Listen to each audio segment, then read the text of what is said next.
Welcome to today's episode of What to Say and How to Say It, the podcast to help you fix your marriage. I'm Shai Lewis. I'm here with Nina Rosner.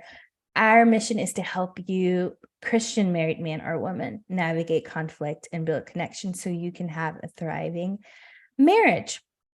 So today our topic is what to say to help increase self-awareness. So there's a song that I think it's by Taylor Swift called It's Me, I'm the Problem. Hi. I can't remember the lyrics, but they're very, very relatable. And when I think about it, I think about how we all at some point or another get to the place where we realize, yeah, we have work to do. And it's not everybody else, and it's not who we're blaming at the moment, and how that is often a pivotal point. It's a turning point or an opportunity, at least, for it. Nina, has that ever happened to you? Is any of this relatable? She says, knowing the answer. Of course it is, Shai. Yeah, it's me. I'm the problem. It's me. And what I love about that is it takes us out of the victim seat. Yeah. Right. And sometimes we move from the victim seat to the predator seat. I'm going to set my bra on fire. Hear me roar. I am woman. That whole thing. Where I'm going to take you down now, son. That's not useful either. But there's a leadership seat that is what adulting looks like. It's mature behavior, and it's following Jesus in that space. So being a victim, being a child, being immature, and is blaming somebody else, saying, yeah, they're the problem. But in reality, to level up, we need to look at ourselves, because we're the only person we can actually do something about. Yeah. And this is hard to do. This isn't natural for us, at least not in a healthy way. I think sometimes when we look at ourselves, it's from a prideful position, or maybe even an insecure position. And sometimes we look at ourselves too much, where, we're consumed with ourselves. But that's not what we're talking about today. We're talking about the healthy place where we start to hold ourselves accountable, and we start to put an effort into growing up, basically. So today, what we want you to walk away with is the what to say to encourage more self-awareness with yourself, and maybe with others also. If you don't do this well, you can miss an opportunity to connect with God and others on a deeper level. We give ourselves a story. We tell ourselves a narrative. We fill in gaps. And it's a completely different truth that exists out there. And I was thinking about that, and I said, if we could just take a moment and sit with the Lord and ask the right questions and, get some self-awareness, we might avoid a lot of misunderstandings, a lot of just stepping on each other's toes. And, that's happened a lot in my life. But the question I have is, what does it take to get there? For many of us, this happens over a long period of time. It happens with maturity. And so is there some way to maybe move that along a little faster? You mean in terms of going, okay, there's this possibility, and just getting to a place where we're like asking the question, am I wrong? Is it me? Am I looking at this wrong? Because sometimes we enter into that and we blow it up. It's a bad thing, and it's a misunderstanding. And then on the other side of that is maybe when we ask that question. But in terms of avoiding that, is there a way or something to say to ourselves and maybe to others, to take a step back and say, hey, maybe it's me? So, I think the more Jesus is always the answer, right? The more time we spend with him, the more we take on his character and identity. And So the more inclined we are to be generous in our assessment of other people. And, the situation you described, I can think of like 6 people that's happened to, right? Mhm. Myself included, Yep. right? Where you have these interactions and then this other person's behaving a certain way and you're like, wait, what? Well, if we're generous in the way that we love, then we assume the best about that person. And Mhm. Gottman's research supports that. If you're looking at your marriage, you're going, okay, so this person did this thing, and we're interpreting that through the lenses of our own pain, our history, our whatever. And when we're doing that, we're usually wrong. So, I mean, time after time after time, for myself included, and then the data supports that too. When we make those assumptions, we're wrong. And we could just feel so strongly, well, I know this person and I'm, they're acting this way, and they're, let's say they're quiet and they're not talking to you. We make that about us, like we've Yeah. done something and they're offended or whatever. And it's like, you know what? Maybe they just are inside themselves. Yeah. And so what does love do in that space? Well, love is attuned to the pain of somebody else. And so it's insecurity speaking for us to go, hey, what am I doing wrong? Although let's just be honest, when somebody changes around us, that would be normal to do. We all have those insecurities, and it's okay to admit that. Mhm. But the second question would be, okay, maybe I'm wrong. What does love look like in this space? And so that would look like asking the person, hey, are you okay? Is everything okay? Have I done something to offend you? Or is there something happening for you? And I don't mean to pry or whatever. You just seem something. And it's really a leader seat thing to do. I mentioned earlier, you got the victim seat, you've got the predator seat, and you've got the leader seat. And so you can be a victim and, oh, there's something wrong with me and they're upset with me. You can be a predator. Oh, they're always like this. They're never predictable. They're moody or whatever. Or you can be a leader. Hey, I've noticed you seem something. Is everything okay? Mhm. And so that then opens a door for conversation that wouldn't otherwise exist, right? And that person, so we have the self-awareness within ourselves. Why am I thinking this is my fault? Well, it might be normal to think it's my fault if I'm being treated differently. Everybody's got insecurities. And maybe there was a time when, we did something we shouldn't have done or something like that even. And so, of course, but then on top of that, we need to ask the question of ourselves, what's going on with me that I'm this insecure about this? And then ask, the Bible always tells us to go. Whether we have something against somebody else or we think they might have something against us, we're supposed to go deal with it. And so that's the best course of action. And it creates self-awareness for the other person, even if they go, well, no, No, I'm not upset with you at all. Why? Then you go, well, I don't know. You just seem, I don't know, different. Oh, really? Okay. What am I doing that's different? Well, you kind of haven't talked to me in 3 days. Yeah. Oh my gosh. Okay. So, all right. So here's what's going on. And then they tell you this story about their personal life and this thing they can't get their mind off of. And that's usually the case, right? And then now we've been invited into this beautiful space of trust and intimacy and sharing. And it's really awesome.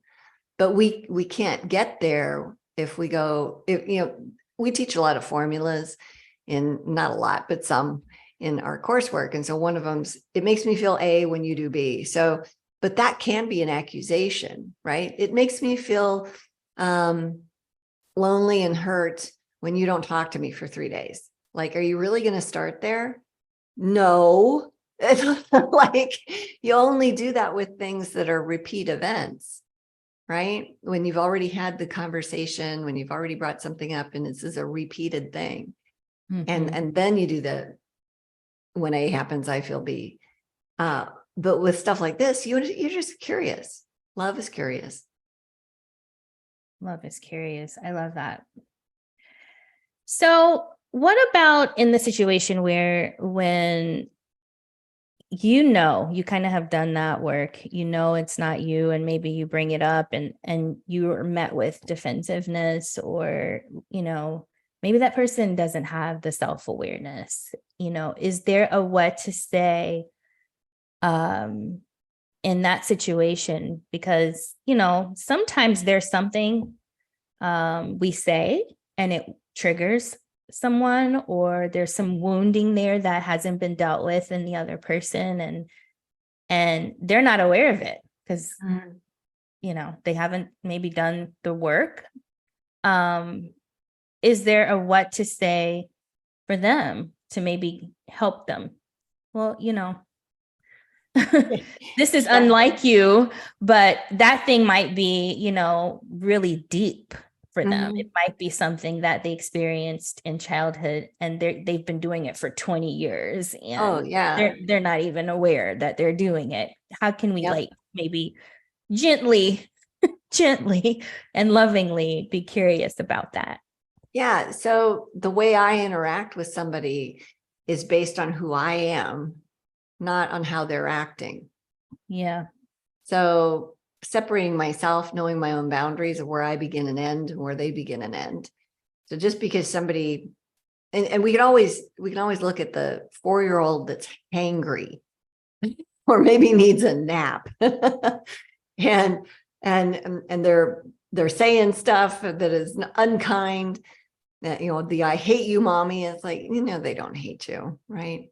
Or you ask them to pick up their toys and they're losing their ever-loving mind. It's like a smart mom will go, hey, how about we have a snack and then you and I pick up your toys? Okay, we'll get your toys after that. Or you know what, why don't you take a little nap? Let's lay down and read a story and you can get a nap and then we'll do toys when you get up. So it's that kind of leadership mentality that you have. So it really needs to be no different with adults, which sounds kind of crazy. And I'm not making adults children, but what you mentioned, it's childhood wounding. In that space, we have not matured. We get stuck maturity wise at the level that we're at when that thing occurred. And so we need to understand, I might be dealing with a 6-year-old right now in this grown-up body. And so what am I going to do with that? Am I going to expect them to be an adult? Am I going to be a victim and needy here? Am I going to persecute them and be a predator and harm them? Or am I going to be a leader in this space and look at them and go, are you okay? Like, it's not like you to be harsh with me right now. And it seems like you're something. So one of the reasons that we use that phraseology, are you okay, is that's a self-awareness question for the other person. Okay. Right? Am I okay? Gosh, now I'm angry because you've asked me if I'm okay. Like, I might be that mad, or I might not be. And I might say, you know what, I'm not. But I don't know what I'm dealing with right here. I'm something, but I don't know what it is. But it's a self-awareness inducing question. Are you okay? Or what's going on? Hey, what's going on? It's not like you to be harsh with me. Well, maybe they're harsh with you a lot. Yeah. But there's certainly, with every human on the planet, there's plenty of times when they're not harsh. And that's the Jesus in them. And that's who we want to call up and call out. And so we speak to that person in them. It's not like you to be harsh. So we're saying, hey, you're being harsh, but we're saying it in a respectful, gentle, leadershipy kind of way. And we're calling to the higher level of character within them. It's not like you to be harsh. What's going on? Yeah. You seem something. And if they insist on staying in their stuckness, then just how it's deep, it's big, right? And then you realize I can't get there from here. And you say something like, well, it seems like you're something. You can say you're not, but it's difficult to be around you right now. So I'm going to take a break from this. And I love you. And you give them space to figure themselves out. You leave them alone, right? Or you ask them, do you need a hug? And they might refuse that too. I don't want a hug. I'm fine. Okay. Well, you're difficult to be around right now. And clearly you're not seeing that. So I'm going to go do something else while you figure yourself out. And Space. I think that that's the point that I'm asking is how do we emphasize that the behavior that you're seeing isn't lining up with, you know, who you know them to be or who they desire to be, or like, you know, who they've been and and how to do that in a way that is loving and gentle Yeah. and kind and respectful. And I just think that is so hard when there's defensiveness or offense or a blind spot. We all have blind spots, and you might be telling me, Shy, you're not yourself, and I don't know what the heck you're talking about, and I got all kinds of defensiveness on me, and something like you're difficult to be around would really alert me to, wait a minute, this person I know loves me and is now saying this thing. And, you know, that would cause me to start looking within. Yeah. And I think the tone matters, but it's not something I can manufacture. Like if let's say you and I are interacting and you're being ugly, I'm just going with what you just created. So you and I've never had this interaction, but if we did and you were like that, and I said these things and I said it in a way that was critical or judgmental, it would be because I'm triggered myself. So if I can't be compassionate and loving, I have something going on within me, right? So it's not hey, it's not like you to act like this big a jerk. Like, come on, what's going on? Like, no. How about, hey, it's not like you to be harsh. What's going on? Are you okay? You know, you can hear concern. The emotion, but that comes out naturally based on the mindset that we have. It's really difficult to fake that. Yeah. You can do that with people in an audience. You can do that with people that don't know you that well. But when you're in an intimate relationship, you're going to have these micro expressions that are going to be like, okay, I'm triggered and I'm ticked at you, but I'm going to pretend to be compassionate. And they're going to read that and they're going to not trust you in that moment. And so go ahead. I was just going to say, I think also it can come across as condescending. Yes. Like it's not genuine concern. Yeah. And so if I can't be genuine in that, but you know, I want to go, hey, you know what? I love you and I want to interact with this, but I'm triggered by this right now. I'm going to go figure myself out and I'll be back. And I'm gone. I leave the conversation, go for a drive, go to my room, whatever it is, you know, get off the phone and go through the steps, you know, that process we teach, and, you know, asking the Lord, you know, what am I feeling? Why am I feeling it? Why is this normal? Will you comfort me? What's actually true here, Father? Why am I tipped over? Like, what's that about? And then what's my responsibility here? How can I act with integrity? And by the end of that, totally different mindset. He'll heal something within me. I'll be able to go navigate that differently with authentic compassion, right? It's hard to do these things in our flesh. It's so much easier. Like we are not even aware when we're being loving, when we're in the spirit. It just happens. And people are like, oh, wow, it was so generous and so kind of you. And you're like, huh? We're just like, it just happens. We don't even have awareness of it. It's cool. I think it's also important that our identity isn't wrapped up in the situation or the person or the relationship altogether. And that's, to your point, why doing that inner work is so important. Because if we're triggered by it, that means there's something that maybe we're worshiping a little bit more than we should, that we can't show up with genuine concern and compassion. And, you know, I think about it and I'm like, we're all wounded. We're all, you know, walking around with some sort of trauma, you know, and how easy it is to just take those things and interact in an unhealthy way. So I think we know oftentimes the right thing to do, and we if we don't have the self-awareness and we haven't done the work. It's hard. It's just hard to show up that way. So, okay. So, I know that sometimes consequence is something that also increases self-awareness. Sometimes, like if you're on the receiving end of that space or that boundary, that will also alert you to, oh, maybe it is me. Maybe there's something that I'm doing. And some of us, it doesn't take that. Some of us can just be told, hey, you're not yourself. But for some of us, we really need that boundary. We learn the hard way. Yeah. I wish I wasn't that person sometimes, but I am. Yeah, I get it. How do we get okay with that? Because it is hard, but also necessary.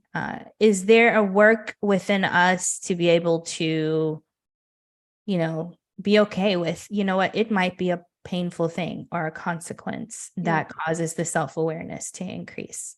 It's always under the Lord's direction, right?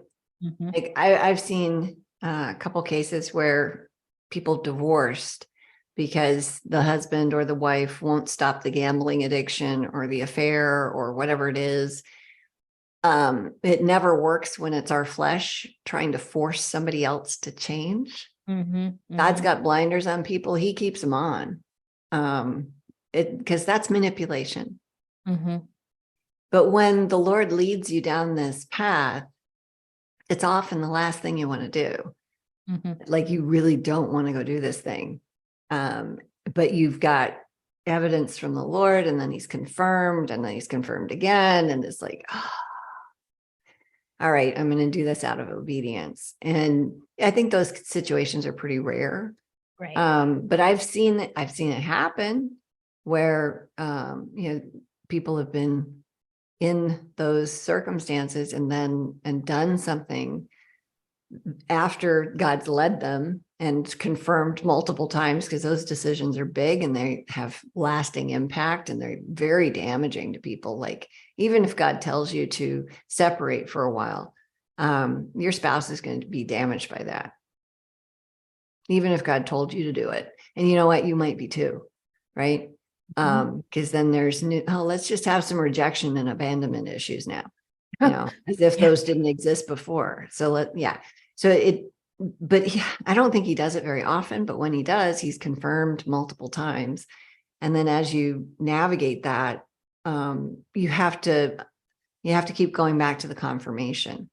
Yeah. And it's not just, big things like separation and divorce. It's like, do you want us to, buy a property? Do you want us to sell the car? Do you want us to, move to a smaller town? Do you, or get a different job, or, all those things? We're asking God, what do you want me to do? With a heart attitude of, I will do whatever you want me to do. And he can work with that. But what's also true, and I think the example of Moses is a good one for us to remember. Mm-hmm. Even when he tells us to go do a thing, doesn't mean that it goes well. Moses went to Pharaoh 10 times. Yes, he God did. himself hardened Pharaoh's heart. Yep. So here's Moses. Can you imagine 10 times petitioning Pharaoh? Go tell him, let my people go. Go do this again. And knowing that this is how, and having it go that 10 times, that's a lot. That is a lot. That's a lot. Mm-hmm. And then for it to, okay, fine, take them. And then, no, I'm changing my mind. And then the whole way that the whole thing played out. Mm-hmm. Wow. Just wow. So we have to have this relationship with the Lord that is daily and small moment style, fueled with gratitude and joy, and trusting him with no matter what, because you can't have a big picture view all the time. You get the next thing. Like there's no place in the Bible where God said to Moses, hey, okay, so I'm going to have you go to him like 10 times and it's going to go badly. All right. Now he did tell Jeremiah, you're going to tell these people this stuff and nobody's going to listen to you. Like, I'm so glad he did that. Right. Yeah. Like what a gift. Yes. Jeremiah is like, all right, I'll keep doing my thing. I knew this was going to go badly, but Moses didn't get that. There's no evidence of it. Yeah.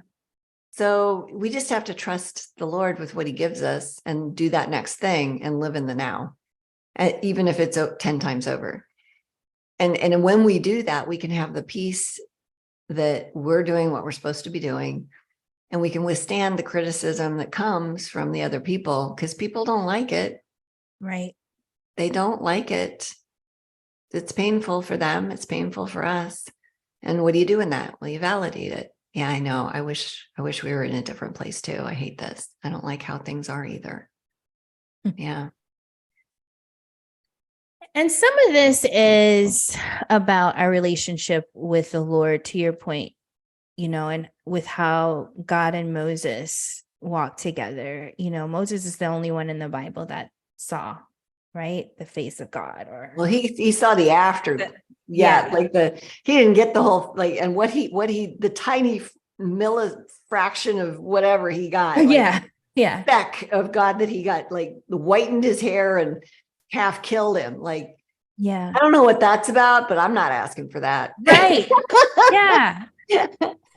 But, they had such intimacy, and I think about that and how when we go and it doesn't go well, how we think, well, it was a waste, but it really wasn't, because we really got to really grow up in our intimacy with the Lord and really learn to hear from him and trust him and what that feels like, because how else would you get that?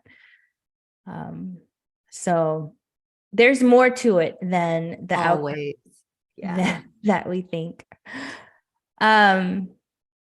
Okay, lots of good tips today. I just want to quickly summarize what we discussed. If there's a lack of self-awareness in your relationship, whether it's you or the person that you're dealing with, it's always good to be curious and start with a question asking, is everything okay? Is the person okay? Have a leader's mindset. Make sure that you have good boundaries. Know where you end and the person begins. Make sure your identity isn't wrapped up in this whole situation. And try to call them up to a higher level. Speak to the Jesus in them.